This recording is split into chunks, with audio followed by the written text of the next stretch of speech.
Bien le bonjour à toutes et à tous, c'est On Design. Comment allez-vous? Moi ça va plutôt bien. Alors on se retrouve pour un nouveau tutoriel. Comment faire son logo. Alors là ça va être la première partie sur Photoshop. Et après on va passer sur Cinema 4D. Donc pour commencer on va cliquer sur Fichier en haut à gauche, Nouveau. Et on va choisir 800 par 800. Pour ma part, on peut mettre n'importe quoi, mais je préfère choisir 800 par 800, je sais pas pourquoi. Ça fait une chose plus carrée. Donc voilà. Là on a notre carré blanc qui est apparu. Et maintenant on va descendre sur l'outil plume, pardon, et on va faire un tracé.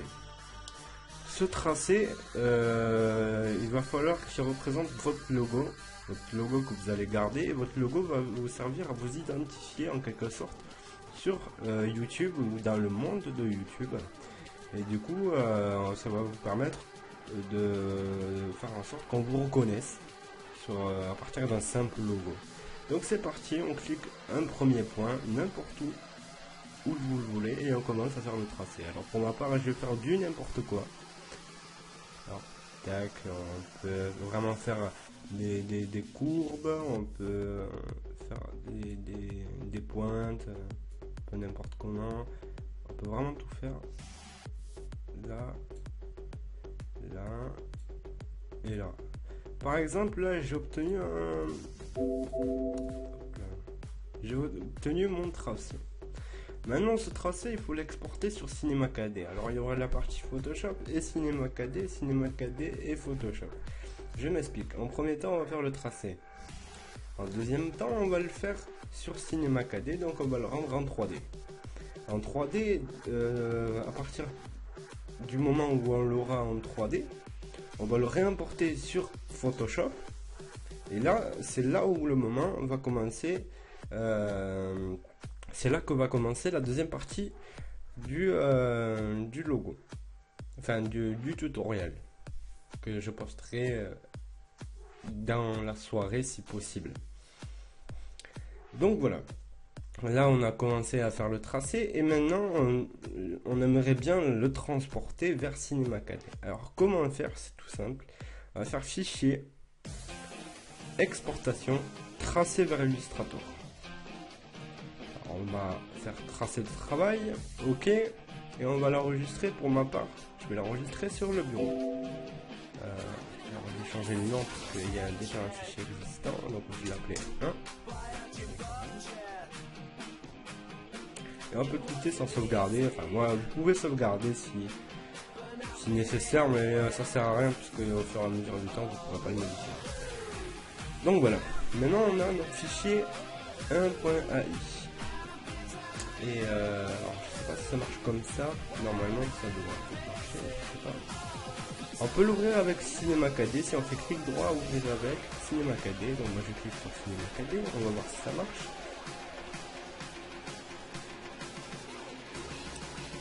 J'aimerais bien qu'il se lance. Voilà. Notre Cinema 4D s'est lancé et il va nous importer normalement notre tracé sur Cinema 4D. Donc on fait OK. Et voilà.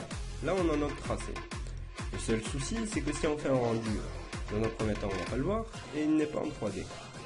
Alors pour le rendre en 3D on va cliquer ici et on va faire extrusion nord. Et on va glisser Extrusion Nord, le 1 dans Extrusion Nord. Et là on a notre logo en 3D. Et là on peut faire une petite modification sur la profondeur de votre logo. Sur l'angle de profondeur. Pour ma part je vais mettre 0. Et sur le mouvement, donc à droite à gauche de la profondeur. Tout ça. Donc voilà, maintenant on va ajouter une petite texture sympathique. Alors pour ma part, je vais essayer de créer un blanc qui va donner un relief, entre guillemets, une petite réflexion sur le logo. Donc là on crée notre plan. Tac, et on double-clique ici pour créer un matériel. Et on va cliquer sur connaissance. Maintenant notre plan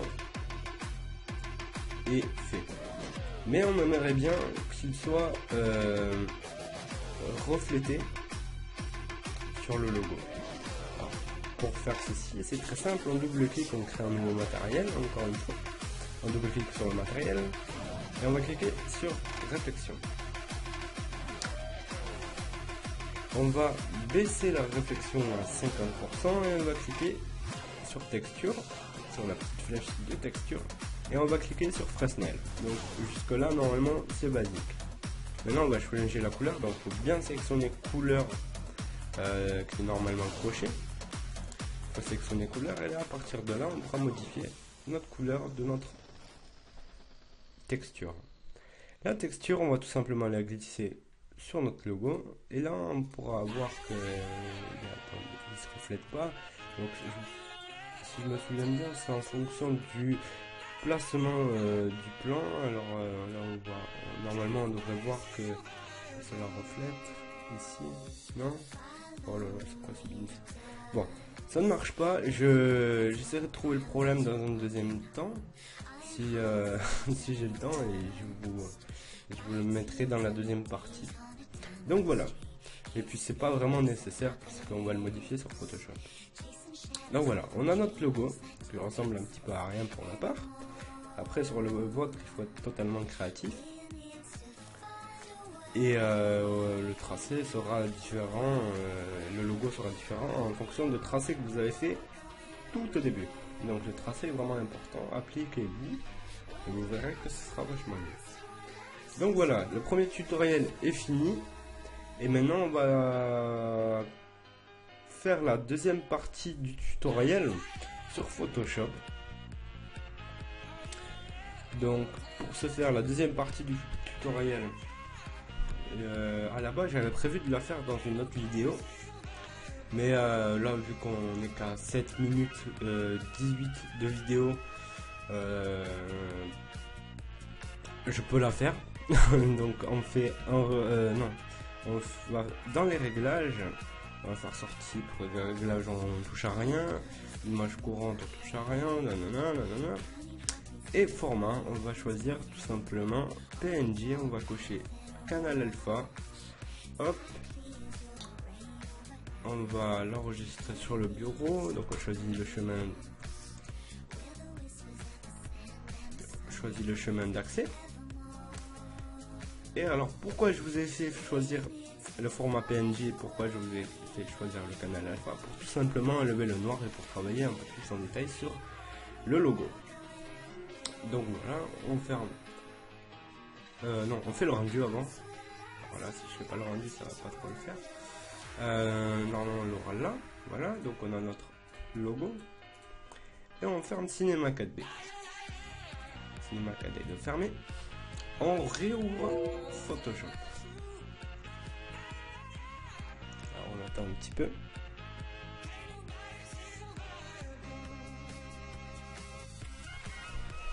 Donc voilà. Alors si c'est un logo sur YouTube, c'est 800 par 800 le format. Si c'est un logo sur Facebook, pardon, je ne connais pas les dimensions, mais vous pouvez les trouver sur internet. Je vous les mettrai dans la description, si j'ai le temps de vous les montrer. Donc alors on va faire fichier importer bureau. Je l'avais nommé 1E qui est ici. Hop. Voilà. Là pour moi ça devrait être bon normalement. Voilà. On a notre logo. Notre logo qui est sur Photoshop. Mais ce logo il manque quelque chose. Il manque un fond, il manque des flares, il manque un texte. Alors pour ce faire on va tout simplement cliquer sur arrière-plan et on va double cliquer dessus. Là on a un nouveau calque. Non, calque 0. Ok. Alors le calque 0 on va le renommer, on va mettre fond. J'avais la majuscule activée. Fond. Voilà. Donc là, vous aurez bien compris, on va mettre notre fond. On va cliquer sur l'outil dégradé. Donc on va choisir du rouge vers le noir. On double-clique sur la petite flèche qui monte vers le haut. Et on choisit soit un rouge orange, soit un rouge plus vif. Donc pour ma part, je vais choisir un rouge plus vif. Là, il faut bien cliquer sur le deuxième type de dégradé, donc le dégradé radial, comme c'est écrit. Et on va partir du milieu et on va rester appuyé sur le clic gauche. Et on va l'amener vers l'angle, n'importe lequel, celui que vous voulez, ça ne changera rien. Et là on a notre logo. Alors moi mon logo il me plaît pas trop et je trouve il est un petit peu rouge, rose, un peu trop rouge rose. Donc ce que je vais faire c'est que je vais le modifier de la même manière que la technique des yeux, comme je vous avais montré dans la précédente vidéo. Donc hop, on fait ceci, tac, normal, couleur, hop, dans le premier mini tuto, et normalement ça devrait déjà aller un peu mieux, si je ne me trompe pas. Ouais, ça va un petit peu mieux. Ce que je vais faire c'est que je vais sélectionner l'outil baguette magique avec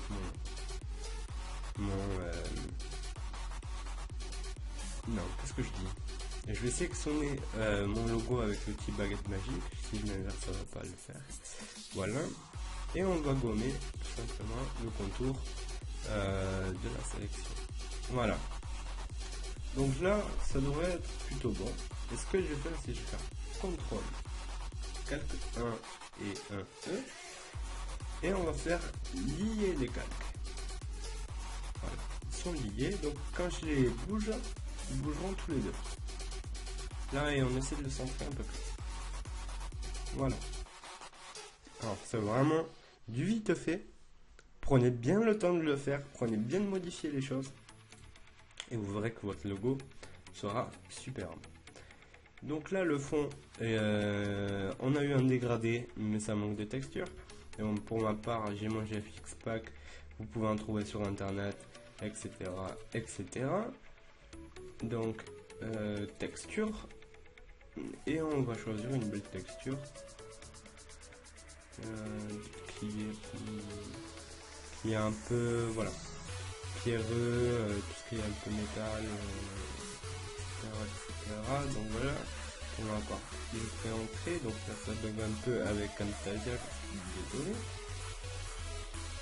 Et là on fait incrustation et on peut modifier. Alors incrustation, on peut passer de lumière tamisée. De lumière tamisée, on peut passer à lumière crue, etc. Donc là, moi, la lumière crue, par exemple, me plaît bien. On va garder la lumière crue. On va cliquer sur le dernier calque. On va faire fichier, importer, on va ajouter une flare. Une flare, qu'est-ce que c'est? C'est une lumière. Une lumière, elle va servir à mettre en relief, entre guillemets, à mettre en valeur le logo.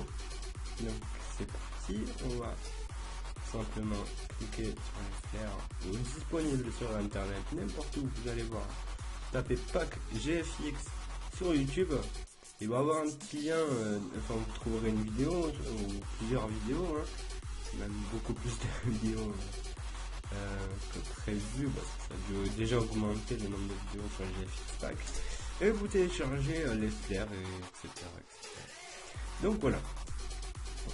Vous aurez un lien normalement dans la description des vidéos, là où il y a le GFX Pack représenté, avec le lien pour le télécharger avec Mediafire, Mega ou des choses comme ça.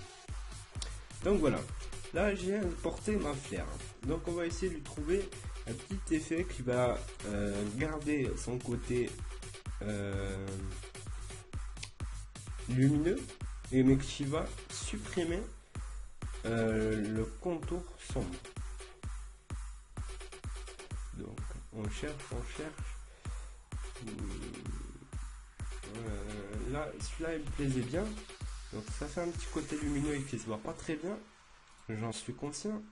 Mais vous allez voir que si je rajoute ceci et qu'après si je l'importe, ça va faire un petit bleu rouge assez sympa. Qu'est-ce que je fais là? Mon ordi bug un peu quand même. Donc voilà. on fait n'importe superposition, incrustation, voilà. Ça ferait un petit rouge bleu sympathique. Et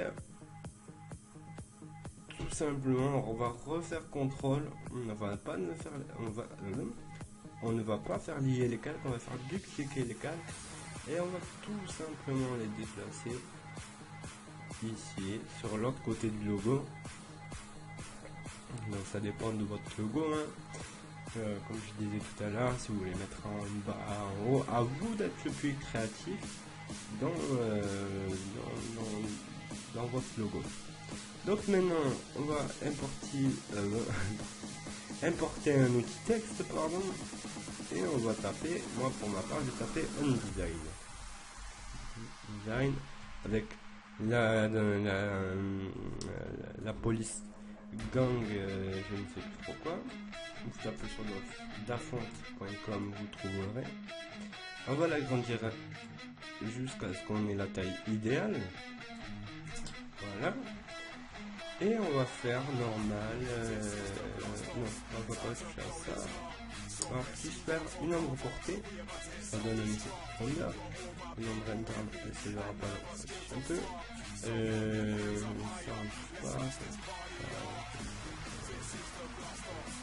Pilotage et estampage, c'est à vous de voir. Après, vous modifiez en fonction de vos envies. Donc, pour ma part, je vais faire un dégradé.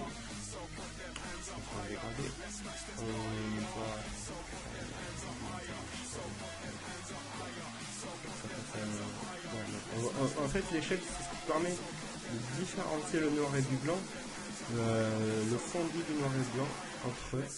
Donc, voilà, moi je le réduis un tout petit peu, d'augmenter.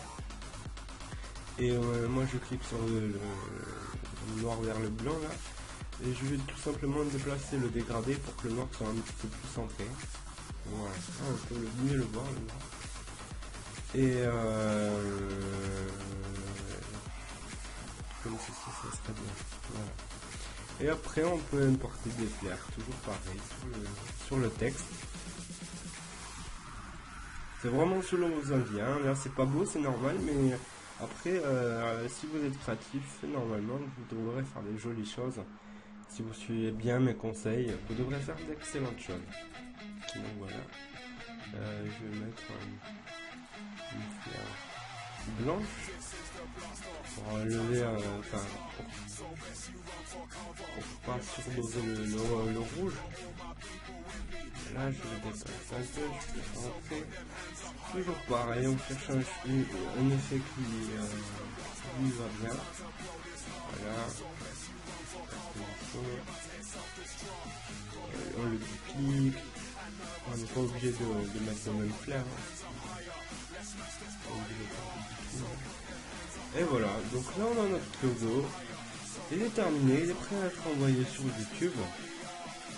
Avec un joli fond, des petites choses un peu superposées partout, des lumières un peu qui met en valeur le texte, le logo, voilà, c'est à vous d'être créatif après. Moi là, ce que je vais faire juste avant de vous laisser dans le pétrin, je vais tout simplement faire un nombre porté sur le logo,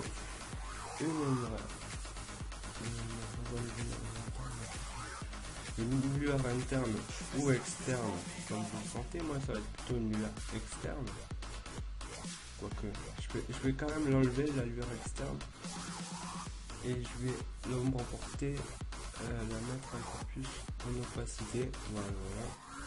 Et voilà, ça a changé c'est deux trucs qui font que votre logo sera plus mis en valeur. Donc voilà. Donc je vous laisse être créatif, je vous laisse faire votre logo. N'hésitez pas à remettre en boucle, mettre en pause la vidéo, la relancer du début si vous n'y arrivez pas. N'hésitez pas à me poser des questions dans les commentaires si vous avez des questions ou quelque chose qui ne marche pas, ou j'essaierai d'y répondre. N'hésitez pas à aimer la vidéo si elle vous aura étonnamment aidé, parce que un logo c'est pas le plus dur à faire, je vous le cache pas, Et au fur et à mesure du temps sur YouTube, va s'avancer vers des choses un petit peu plus complexes, un peu plus recherchées, euh, un peu plus demandées. Ou moins demandées selon la communauté, entre guillemets. Donc voilà, je vous laisse ma page Facebook dans la description, le lien pour s'abonner à ma chaîne YouTube. Je vous laisse quoi d'autre? Pas de Twitter. Toujours pas de Twitter parce que je n'aime pas Twitter. J'ai mis peur, mais alors d'une puissance inouïe. Donc voilà. Et je vous dis à très bientôt pour de nouvelles vidéos. Euh, Ciao, bye.